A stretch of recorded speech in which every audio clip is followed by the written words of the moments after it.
Class 2, subject social science, lesson 10 religious festival. इसका हिंदी अर्थ है धार्मिक त्योहार। दुनिया भर में त्योहार मनाए जाते हैं। भारत में अनेक त्योहार मनाए जाते हैं। त्योहार हमें एक दूसरे के करीब लाते हैं। त्योहार हमें एकजुट रखते हैं। भारत में कई तरह के त्योहार मनाए जाते हैं। कुछ पारिवारिक त्योहार हैं जैसे जन्मदिन और शादी। कुछ धार्मिक त्योहार हैं तो कुछ राष्ट्रीय त्योहार हैं। त्योहार मज़ेदार हैं। हमारे देश में अनेक धार्मिक त्योहार मनाए जाते हैं। कुछ महत्वपूर्ण भारतीय त्योहारों का वर्णन नीचे दिया गया है। होली। होली को रंगों का त्योहार कहा जाता है। यह मार्च के महीने में आता है। पिछली रात को होलिका दहन किया जाता है। होलिका दहन के पीछे एक दिलचस्प कहानी है। अपने शिक्षक से होलिका की कहानी बताने के लिए कहें। होली के दिन लोग अबीर, गुलाल, रंगीन पाउडर और रंगीन पानी से खेलते हैं। बच्चे एक दूसरे पर रंगीन पानी फेंकने का आनंद लेते हैं। कुछ लोग गंदे पानी और पेंट से खेलते हैं। ये हानिकारक है और इससे बचना चाहिए।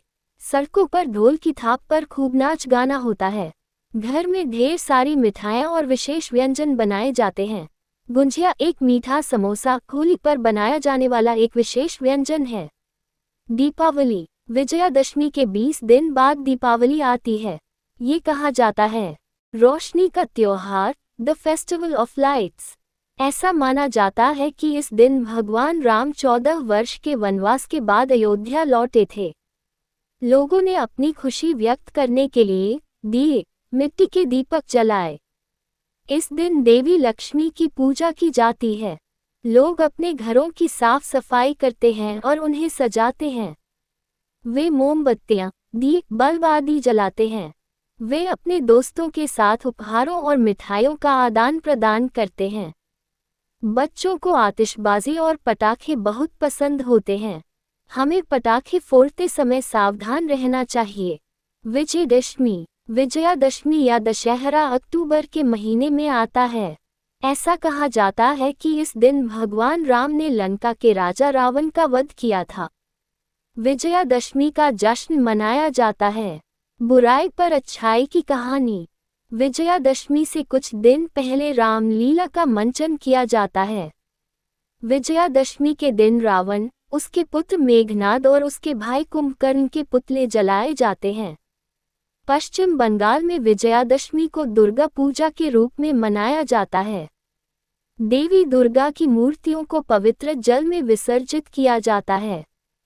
पोंगल। पोंगल मुख्य रूप से तमिलनाडु में मनाया जाता है। ये जनवरी में पड़ता है। इसे 3 दिनों के लिए तैयार किया जाता है।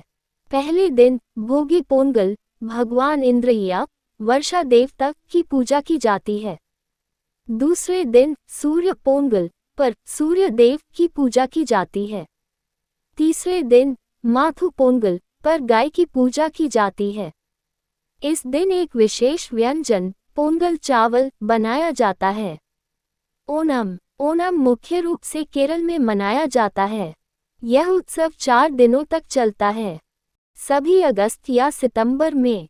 लोगों का मानना है कि इस दिन राजा महाबली अपने राज्य में आते हैं। लोग नए कपड़े पहनते हैं। सजे हुए हाथियों के साथ जुलूस निकाले जाते हैं। ओणम पर नाव इक्के का आयोजन किया जाता है। इन दौड़ों में लंबी नावें भाग लेती हैं, जिन्हें स्नेक बोट कहा जाता है।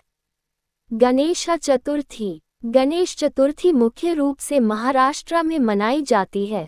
ये भगवान गणेश या गणपति के जन्मदिन का प्रतीक है।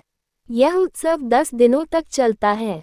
अंतिम दिन गणेश की मूर्तियों को जुलूस के रूप में समुद्र तट या नदी तट पर ले जाया जाता है और वहां विसर्जित किया जाता है। गुरु पर्व। 10वें सिख गुरु गुरु गोबिंद सिंह के जन्मदिन को गुरु पर्व के रूप में जाना जाता है। वह प्रसिद्ध सिख गुरु थे। लोग नए कपड़े पहनते हैं। वे गुरुद्वारों में प्रार्थना करते हैं। गुरु ग्रंथ साहिब के अंश पढ़े जाते हैं। लोग जुलूस निकालते हैं, भजन गाते हैं। गुरुद्वारों में लंगर आयोजित किए जाते हैं। गुरुद्वारों को रोशनी से सजाया गया है। आतिशबाजी और पटाखे फोड़े जाते हैं। ईद। मुसलमान ईद मनाते हैं। स्वाद के महीने रमज़ान के बाद ईद आती है। लोग नए कपड़े पहनते हैं। मस्जिदों में पुरुष सदस्य एक साथ नमाज अदा करते हैं।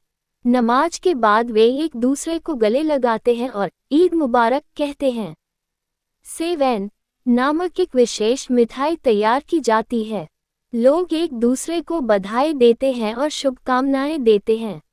गरीबों को पैसे और कपड़े दिए जाते हैं। क्रिसमस 25 दिसंबर को पड़ता है। ये ईसा मसीह का जन्मदिन है। इस दिन चर्चों को रोशनी से सजाया जाता है। विशेष प्रार्थनाएं आयोजित की जाती हैं।